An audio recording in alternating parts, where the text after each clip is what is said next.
squares. Quad is, I guess, a Latin root for a square, right? Quad is a square. That's why they're called quadratic. Yeah. Is that your question? Right? Yeah, I was wondering, like, in like architecture or something, is that something that they commonly use? Yeah, I'm wondering what quadratics are ubiquitous. Yeah, I mean, you kind of want, when you think about polynomials, you want to kind of think of, well, the simplest function is a constant function, but it's so trivial that it's not even worth anything. The next simplest is a linear function, and that's something that has a constant rate of change. The next slightly more complicated are quadratics, or maybe significantly more complicated, right? And so forth. So the complexity of a polynomial grows with its degree, right? Okay. And so, yeah, all kinds of different polynomial functions get applied in all different fields, yeah. Okay, so we have a quadratic. So you could make a substitution here, right? You could say let x equal sine theta, maybe y since it's sine, whatever. So then you have 2x squared minus x minus 1 equals 0. Is that easier to think about? It's the same kind of thing, right? Just instead of x, we have sine theta. Which, brings its baggage, right? Sine theta has to be a number between -1 and 1, whereas x, typically you think it could be any real number, right? So here we're restricted between values between -1 and 1 for x. But in fact, when we factor this, we get what? This factors easily, doesn't it? It's got to be 2x and x. And this is going to be -1 plus 1, give us the -1 and then the -1. All right, that works if you multiply it out. So then the zero product principle kicks in, right? Which is a 5th grade standard. I know this because my wife teaches 5th grade. I've got an insight on what the 5th grade standard is. But it's very important, right? The idea is that our product is 0 if and only if one of the factors is 0. And if one of the factors is 0, then the product is 0. Well, I said if and only if, right? So same thing. So either 2x plus 1 equals 0, or x minus 1 equals 0. And this says that x equals -1/2, and this says x equals 1. Are we done? Yeah, these are both good values for sine, right? Sine could be -1/2, sine could be 1, so that's good. They're both valid sine function values. But we haven't found theta.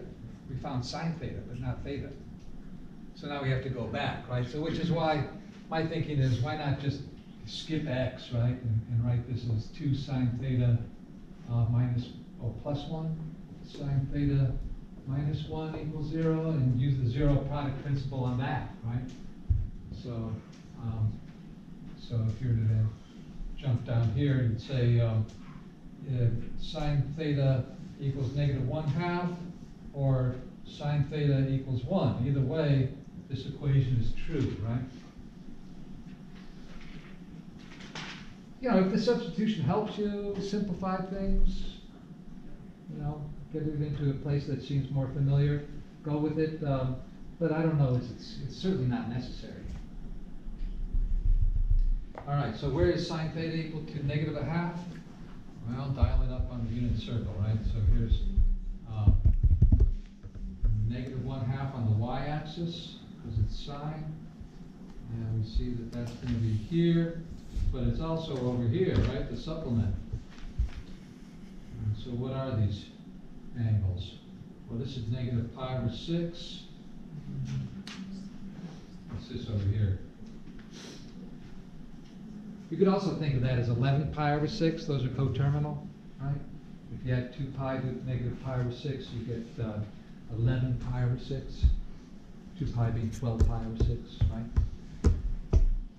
So if I subtract this from pi, I'll get its supplement, right? Pi minus theta is theta's supplement. So if I subtract a negative from pi, it's like adding pi over 6 to pi. That gives me 7 pi over 6, which, if you think about it, is correct, right? These two angles are the same. They're both pi over 6 angles. One is going clockwise from 0. That's the negative direction from 0. The other is going counterclockwise from pi. And getting those two values. So those are the two primary locations on the circle where sine is negative 1/2. But then we want to find all coterminal places, right? So theta could be either negative pi over 6 plus 2 pi k, anything coterminal with that, or positive 7 pi over 6 plus 2 pi k. Or 2k pi, or pi 2k, which rhymes with y2k. You're all probably too young to remember y2k. What was that? That was when they were worried about like buffer overflows with their banking software and nukes and everything. Right, buffer overflows when, yeah, so the, all the bombs and whatnot were using technology that was based on a calendar never exceeding the year 2000. It would just record 1990 what? 1990, or 19 what, right? So 1950 or 1970.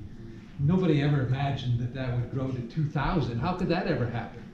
So they just would use two-digit numbers to record the year. So when the year rolled around to 00 in those places, then all the subtractions would come out wrong, and your bombs would go off, and your bank vaults would open, and what the heck? It would be just complete mayhem everywhere. Well, it turned out largely it was an excuse for people who know, was it COBOL as the business language? Yeah. So if you were a retired COBOL programmer in 1998 or 1999, you probably came out of retirement to get a nice chunk of change so that you could increase your retirement. Yeah. So how did we get on that? You said it rhymes with Y2K. Oh, Y2K, I2K, yes, right. Thank you. Back on track. Okay, so now where is sine theta equal to 1? Well, either at pi over 2 or its complement. What's the complement of pi over 2?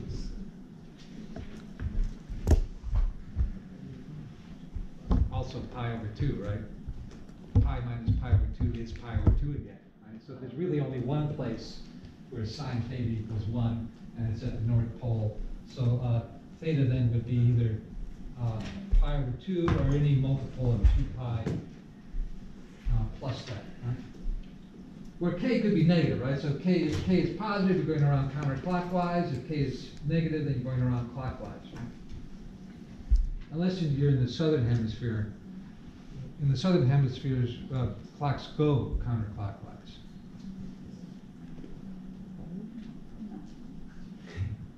Would it be the same to say that theta equals the inverse sine of negative 1? Oh, yeah, you could say, I don't know yeah. how to solve it there. Oh, right. I'm just Yeah, so, right, so theta is the angle whose sine is negative 1/2, right? So, now negative 1/2 is special, right? Because we know the angle. We know the angle exactly that produces that. That's one of our benchmark values. The benchmark values are what? Pi over 4, pi over 3, and pi over 6. That's where we know x and y coordinates exactly. And now we know it's pi over 12 and 5 pi over 12, right? That's what these were all about, right? So we know those locations. So you could use this if they give you a. But if you get something else, like say negative 1/3, Yeah. well then we don't know, right? So we have to. So this. Yeah. Well, right. So this is pi pi over 6, right? Because the inverse sine function has to give you, oh, sorry, negative pi over 6. It has to give you something between negative pi over 2 and pi over 2, right? So that's how the inverse sine function is defined. It's got to be a value between negative pi over 2 and pi over 2. But yeah, so if you've got the inverse sine of negative 1/3, don't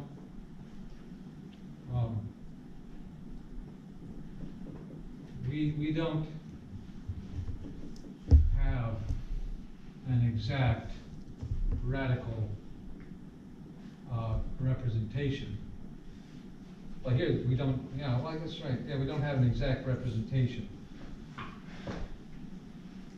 So you just have to either approximate or leave it that way. I suppose you could say this, right?